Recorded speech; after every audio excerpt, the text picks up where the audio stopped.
jobs, traineeships and attachments, we look at how COVID-19 has affected hiring trends in logistics. Ready to get back on a plane? Well, good news is the risk of COVID-19 transmission on board appears to be very low. Another huge rally in Thailand last night, protesters openly calling on Germany to investigate the king. Hello, you're watching The Big Story, coming to you live from the Straits Times newsroom. I'm Haryanto Diman. And I'm Olivia Quay. You can subscribe to the Straits Times channel so you never miss a single episode. An update on the COVID-19 situation here. 7 new cases were confirmed today. They included 1 community case and none from workers' dormitories. In its weekly jobs report earlier today, the Manpower Ministry said the COVID-19 pandemic has had uneven effects on the logistics industry. Well, companies serving sectors like aviation and aerospace have struggled, but those providing e-commerce services or serving sectors like healthcare thrived. Multimedia journalist Kimberly Zhao with more.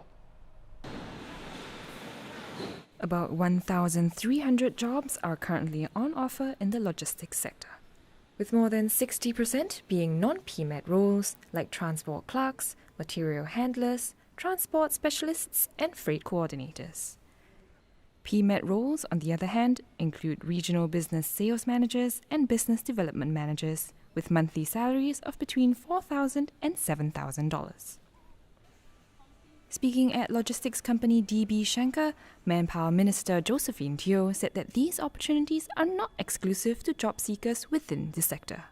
The hiring tendency is to look for people who have been in the industry before.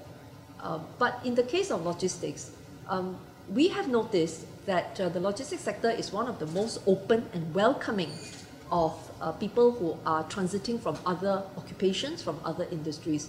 She highlighted that Workforce Singapore had worked with logistics firms to take in workers on a secondment basis from companies in hard-hit sectors: aerospace, aviation, and hotels, to name a few.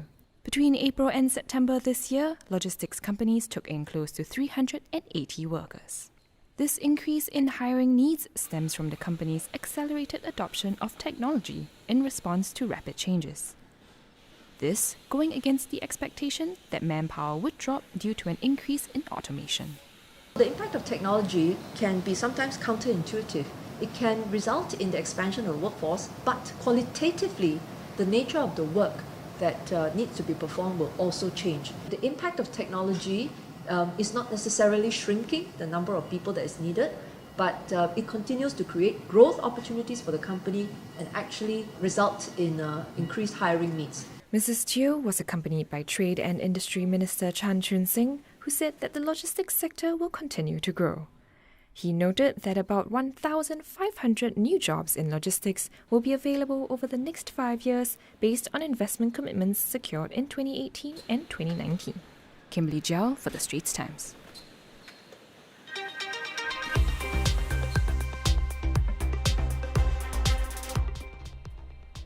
Also in the local headlines, in light of the COVID-19 pandemic, students will be getting the results of the national examinations online and in smaller venues. The tentative dates for the release of results are available on the Education Ministry's website, and the exact date will be confirmed about 1 week before the actual day.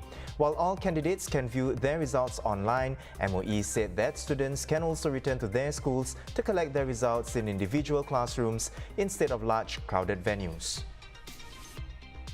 A new task force has been formed to protect the career prospects of PMEs, particularly older ones, and keep them relevant for the new economy. Co-led by NTUC and the Singapore National Employers Federation, the task force comprises union and industry representatives from the industrial, service and public sectors. Its 3 key areas of focus are working towards enhancing employability and reducing risk of retrenchment, encouraging employers to retain and build capabilities for the workforce, and enabling PMEs through upskilling and reskilling. 2 more people admitted today to being part of a gathering in June that flouted safe distancing measures. Muhammad Iman Abdul Rahim and Norshami Nur Hisham each pleaded guilty to 1 count of breaching rules under the COVID-19 Temporary Measures Act by meeting more than 4 people not living in the same place of residence. 1 similar charge for flouting safe distancing rules and another charge for drinking in public between 10:30 p.m. and 7 a.m. will be taken into consideration during sentencing. They are expected expected to be back in court on December 8th. Now, Haryanto, a few days ago, I read an article on the Straits Times written by a reader, Ranjani Rao. Now, Ranjani has visited 30 countries, so we know she's an avid traveler, and she writes about how much she misses traveling. Well, Ranjani, I feel you 100%. But Olivia, how many of us are willing to even get on a plane in these COVID-19 times?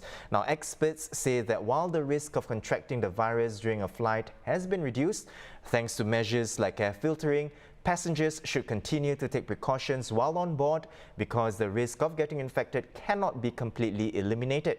Well, their comments come after the International Air Transport Association released findings this month stating that the risk of COVID-19 transmission on board planes appears to be very low and that current figures are extremely reassuring.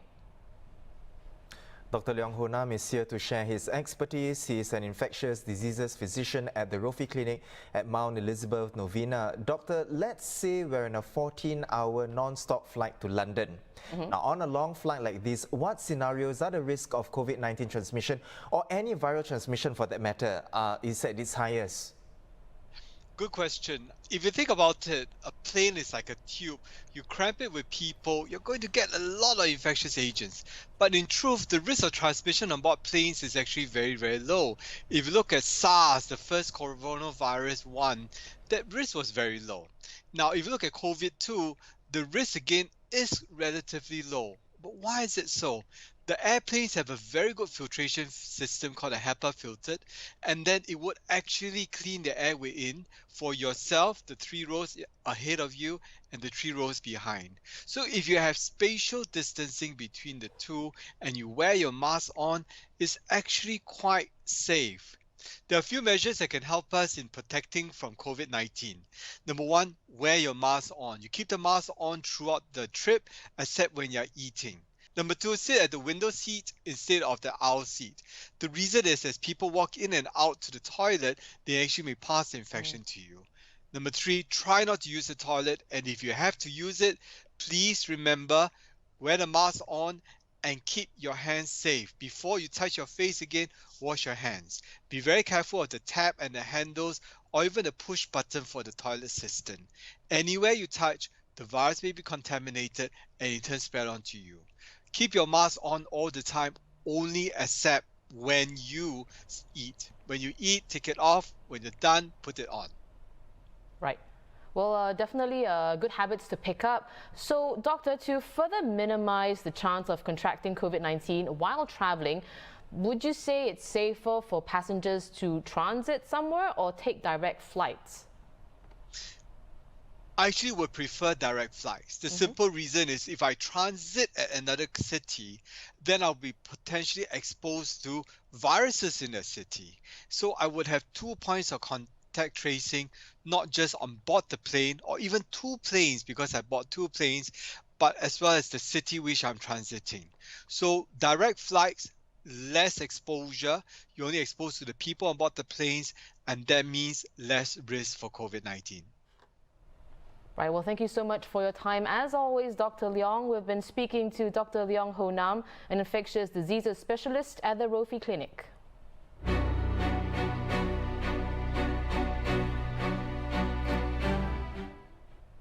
Now, Germany says it will continue to investigate the behavior of Thailand's King Maha Vajiralongkorn when he's in the European country, warning that there will be immediate consequences if it finds anything illegal. Well, last night, thousands of protesters marched to the German embassy in Bangkok to ask for a probe of the Thai king's activities in Germany, where he spends much of his time. Anti-monarchy and anti-government protests have been gathering pace across Thailand, with Prime Minister Prayut Chan-o-cha ignoring demands for him to resign.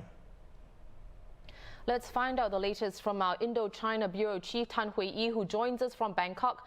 Hui-yi, both royalists and pro-democracy supporters rallying at the German embassy in Bangkok yesterday.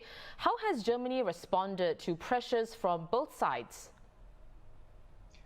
Well, yesterday we saw a few dozen royalists at the German embassy essentially telling Germany not to get involved in Thai politics. Then at night we saw thousands of protesters turn up. They asked Berlin to clarify if King Vajiralongkorn conducted politics on German soil. Now, If this has indeed taken place, it is illegal. Germany's Foreign Minister Heiko Maas has said as much. Yesterday, he also revealed that Germany is monitoring this and that there will be immediate consequences if such illegal activity is unveiled. Now, this is a very gray area because the king owns a home in Germany and lives there for much of the year. At the same time, he has been consolidating power in Thailand to the point which demonstrators argue has breached the constitution. With the growing momentum of these protests, I expect Germany to face more pressure to further explain its actions on this matter. When the monarchy feels threatened, the state has responded with violence, as we see in turmoil in the 70s, 90s and even in the 2010. Royalists are mustering supporters to demonstrate their loyalty to the monarchy. Do you expect confrontation or even violence? Now, that's going to be the unpredictable part. On the one hand, the messages being posted by some royalists online have alluded to violence. They say that all Thais should love the monarchy, and the implicit message is that Thais who don't love the monarchy do not belong to the country. The students are well aware of this talk. One of the students rallying outside the German embassy yesterday, for example, held up this sign saying, "We don't want to be the next refugees." On the other hand, so far, both sides have largely avoided rallying at the same places, and if they do, they gather at different times. So that reduces the risk of confrontation. Except for some scuffles, the protests have largely been peaceful. But of course, these things could change in an instant. Right, good point. So Hui, the extraordinary parliamentary session will end tonight. What do you expect it to achieve actually? Very little. This was a general debate with no vote. It was built as a way to discuss possible solutions to the crisis, but it's been used by some senators and MPs to condemn the demonstrators. The opposition says it wants Mr. Prayut to resign, but he has said he will not. Some lawmakers have made appeals about listening harder to the voices of the younger generation, and also some suggestions have been made about creating platforms for the expression of different political views. But I don't see any serious developments on this front. What the students want are mostly things that will take a long time to achieve. Amending the constitution, for example, will take years, and monarchy reform will be even harder given the stiff opposition from large segments of Thai society. Well, thank you so much, Hui, for the updates. Stay safe in Bangkok. That was Indochina Bureau Chief for the Straits Times, Tan Hui. On to other global news. Malaysia Prime Minister Muhyiddin Yassin was further boosted by PAS's undivided loyalty for his leadership.